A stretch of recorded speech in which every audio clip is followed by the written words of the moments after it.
Greek mythology, Gaia, Earth, and Uranus, Sky, are primordial deities who played a significant role in the creation of the universe. According to the ancient poet Hesiodo's Theogony, which is one of the most important sources of Greek mythology, Gaia emerged at the beginning of time, followed by Uranus, who was born from her without any other parent. Gaia and Uranus became the first divine couple, and their union symbolizes the union of Earth and Sky. They gave birth to several sets of children, including the 12 Titans, the 3 Cyclops, and the 3 Hecatoncheires, also known as the 100-handed ones. The Titans were powerful deities, while the Cyclops were skilled craftsmen with a single eye in the middle of their forehead, and the Hecatoncheires were giants with 100 arms and 50 heads. Uranus, fearing the power of his offspring, especially the Hecatoncheires, decided to imprison them within Gaia's body, causing her great pain.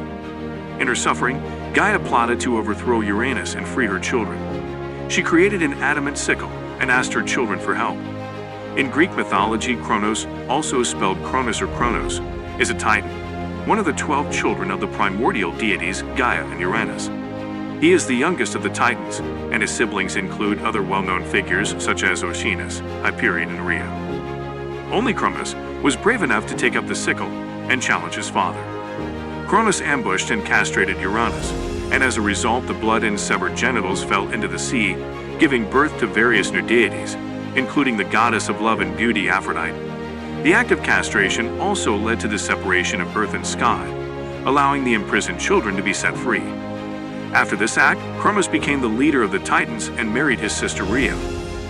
Kronos ruled during the mythological Golden Age, but his reign was marked by fear and paranoia. He had received a prophecy that he would be overthrown by one of his own children, just as he had overthrown his father. The prophecy concerning Kronos being overthrown by his own child is a key element in the Greek myth of the Titanomachy, which is the war between the Titans and the Olympian gods. The prophecy was given by Uranus and Gaia, who foretold that Kronos would suffer the same fate as Uranus had at the hands of his own offspring. Fearing the prophecy, Kronos decided to swallow each of his children as soon as they were born. Kronos, the Titan, swallowed 5 of his children who were born from his union with his sister Rhea. Hestia, the goddess of the hearth and home. Demeter, the goddess of agriculture and harvest. Hera, the goddess of marriage, women, and childbirth, who later became Zeus's wife. Hades, the god of the underworld and the dead. Poseidon, the god of the sea, earthquakes, and horses. His wife Rhea, however, was distraught at the loss of their children and sought a way to save at least one of them. When Rhea was about to give birth to her 6th child, Zeus, she devised a plan to save him. She sought the help of Gaia, the earth goddess, and her mother, who helped her conceal the birth. Rhea gave birth to Zeus on the island of Crete, and then presented Kronos with a swaddled stone wrapped in swaddling clothes instead, tricking him into believing it was the newborn child. Kronos swallowed the stone, thinking he had successfully eliminated any chance of being overthrown by his offspring. In one version, Zeus was hidden in the Diction cave on Mount Dicte, where he was raised by the nymphs Adrastea and Ida, who were daughters of the Titan Melisseus. They fed Zeus with the milk of the divine goat Amalthea, who nurtured him and provided him with sustenance. To prevent his cries from reaching Kronos, the Curetes, a group of armed warriors or minor deities, danced and clashed their weapons to create noise that would mask the sound of the baby's cries. Another version places Zeus's upbringing in the Idaean cave on Mount Ida. In this account, he was still raised by nymphs and fed by the divine goat Amalthea.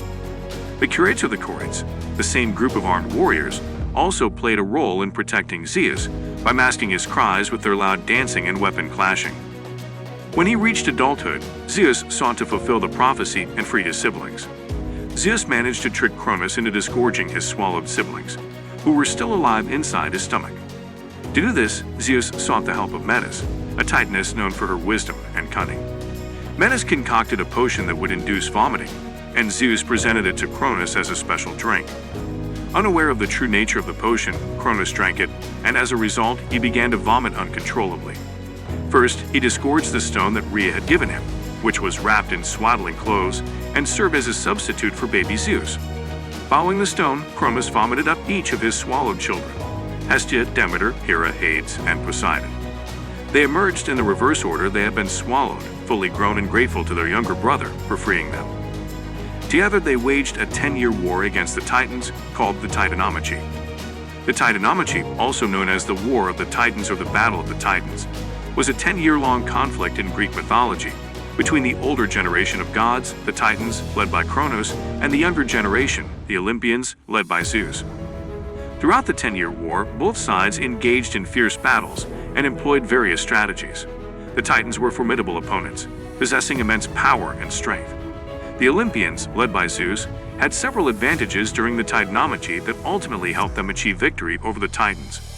These advantages included their unique weapons and the support of powerful allies. The Olympians were armed with powerful weapons crafted by the Cyclops, who had joined their cause after being freed by Zeus.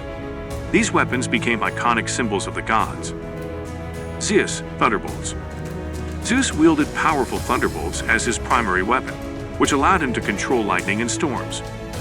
Poseidon, trident. Poseidon was given a mighty trident, a three-pronged spear that allowed him to control the seas, create earthquakes, and command sea creatures. Hades, helmet of invisibility. Hades received the helmet of invisibility, also known as the cap of invisibility, which allowed him to become invisible and move unseen among both gods and mortals. These weapons provided the Olympians with a significant advantage in battle, as they were imbued with divine power, and allowed the gods to utilize their respective elemental forces against the Titans. In addition to the Cyclops, the Olympians also gained the support of the Hecatoncheires, who were gigantic beings with 100 arms and 50 heads. The Hecatoncheires were immensely strong and played a crucial role in the war, using their many arms to hurl massive boulders at the Titans. Some of the Titans, such as Prometheus and Themis, also sided with the Olympians during the Titanomachy, providing additional strength and strategic advantages to Zeus and his siblings. These unique weapons and the support of powerful allies enabled the Olympians to overcome the Titans, leading to their victory in the 10-year war and the establishment of the Olympian order in Greek mythology. After the defeat of the Titans in the Titanomachy, the majority of them, including Kronos, the father of Zeus, were imprisoned in Tartarus, a deep dark abyss within the underworld. Tartarus is often described as being as far beneath the earth as the earth is from the sky. It is a place of torment and punishment for those who have committed great offenses against the gods. Zeus assigned the Hecatoncheires, the 100-handed giants who had fought on the side of the Olympians during the war, as the guards of Tartarus to ensure that the imprisoned Titans could not escape and threaten the Olympian rule again. It's important to note that not all Titans were punished in Tartarus. Some Titans, such as Prometheus, Themis, and Metis, had sided with the Olympians during the war and were therefore not subjected to the same punishment as those who had fought against Cetus and his siblings. These Titans were allowed to retain their freedom and continued to play roles in the stories and myths of the Olympian gods. After their victory, the Olympians divided the cosmos among themselves, with Zeus becoming the supreme ruler and god of the sky, Poseidon taking dominion over the seas, and Hades ruling the underworld.